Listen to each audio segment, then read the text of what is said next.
যে সমস্ত কান্ট্রিগুলোতে বেশিরভাগ সময়ই ঠান্ডা থাকে, মানে শীত থাকে, তো সেই সমস্ত দেশে বীজ থেকে চারা তৈরি করা খুবই কষ্টকর একটা ব্যাপার।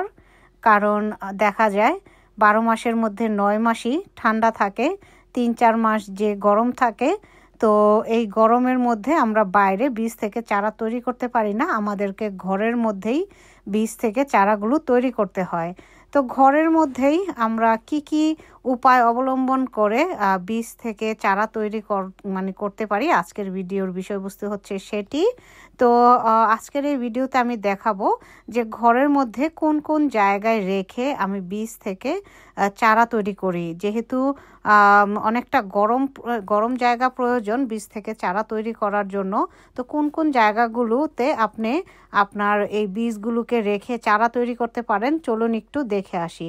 প্রথমেই আমরা সবাই জানি যে বীজ ভিজিয়ে রেখে তারপর আমাদেরকে সেই বীজগুলো বীজতলায় দিতে হয়, মানে ছোট ছোট পটে বা অনেকে টিস্যুতেও বীজ থেকে অঙ্কুর বের করে থাকেন। কিন্তু আমি টিস্যু থেকে খুব কমই করি। আমি যেটা করি যে ছোট ছোট পটে, একদম ছোট 3 ইঞ্চির মতো পটে, 4 ইঞ্চির মতো পটে আমি বীজ রোপণ করি মাটিতে দিয়ে।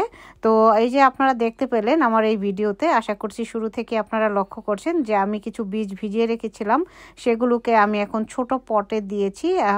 আর যেহেতু আমি যে কান্ট্রিতে আছি প্রচণ্ড ঠান্ডার দেশ, তো আমাদেরকে যেটা করতে হয় ঘরের মধ্যেই বীজগুলোকে রোপণ করতে হয়, ঘর থেকেই বীজ থেকে চারা তৈরি করে বড় করে তারপরে সেটা বাইরে দিতে হয়।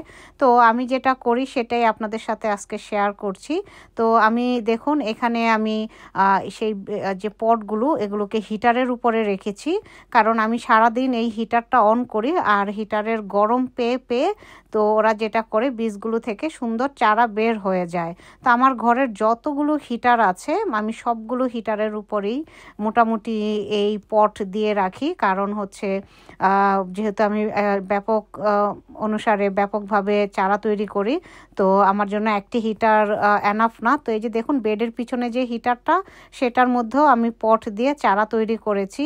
তবে কয়দিন পর পর আপনাকে খেয়াল রাখতে হবে যে বীজগুলো থেকে চারা তৈরি হলো কি না। অনেক সময় আমরা খেয়াল না করলে যেটা হয় লেগি প্লান্ট হয়ে যায়, সেক্ষেত্রে কিন্তু সেই চারা থেকে গাছ বড় হবে না এবং ভালো ফসল হবে না। তো এইভাবে আপনাদেরকে খেয়াল করতে হবে। আর আমি এই যে আরেকটা ব্যাপার দেখাই, ওভেন। আমরা সবাই জানি এটা তান্দুরি বানানোর ক্ষেত্রে ব্যবহৃত হয়, কিন্তু আমার বীজ থেকে চারা তৈরির কাজেও এটা আমি ব্যবহার করে থাকি।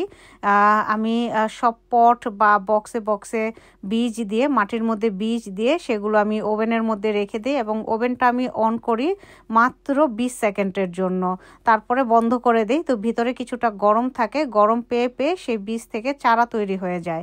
এই যে দেখুন এখানে আমি একটু খেয়াল করলে দেখবেন এই যে এই পটটা থেকে অলরেডি চারা বের হচ্ছে। তা আমি কয়েকদিন পর পর যেটা করি খেয়াল রাখি, 2 দিন পর পরই খেয়াল রাখি যে বীজগুলো থেকে চারা তৈরি হলো কি না।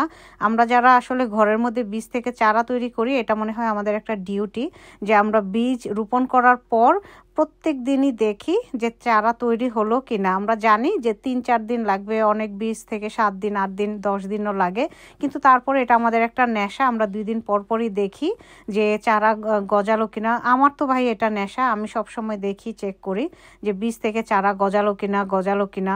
তো এই যে দেখুন প্রচুর পরিমাণে এখানে পট দিয়ে রেখেছি প্লাস্টিকের, তারপরে হচ্ছে আপনার যে কন্টেনার আছে সেগুলোর মধ্যেও আমি বীজ দিয়ে রেখেছি।